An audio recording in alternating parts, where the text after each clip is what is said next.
What are some strategies or practical ways you think leaders can develop a high expectation and accountability in their school or through the culture that builds a culture of love in the school? So I'm going to try to tease out what you're asking me and break it down.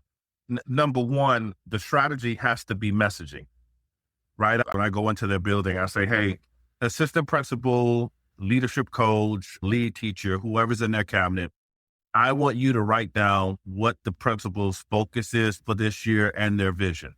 And I have every one of them write it down. And I say, principal, you write it down.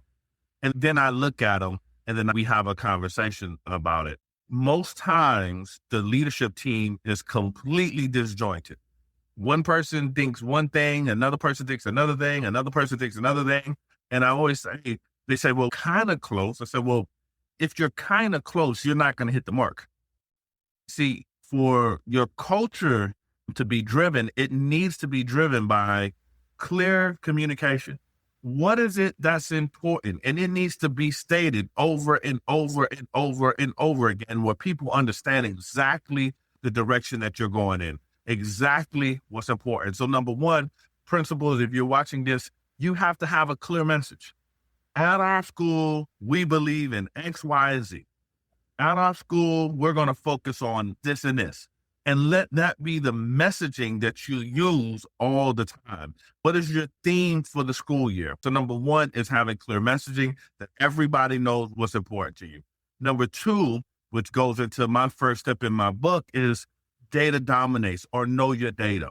For you to have a high performing culture, a culture of accountability, you have to first figure out, what is your data telling you? Now, when I look at data and examine data, and I talk about this all the time, I've written articles about this. I look at data in three buckets: the ABCs: attendance, behavior, course passing data. And for a principal, you're going to have to be intimately aware of where your data is, how you're performing, so that you can have intellectual conversations with your teachers. Teacher, here's your current attendance rate. Here's your attendance rate for your students. Here's how many referrals you have given us this year. And here's how you're performing in the last 3 years on the state assessment. And your iReady data right now, you're performing at this rate. Your course passing data, you're performing this way. And here's where we need to make improvement. Those are ways that you hold people accountable, because the accountability is not subjective. The accountability needs to be very objective. The accountability can't be emotional and all of these different type of feelings we want to bring to the work. It has to really be on the work.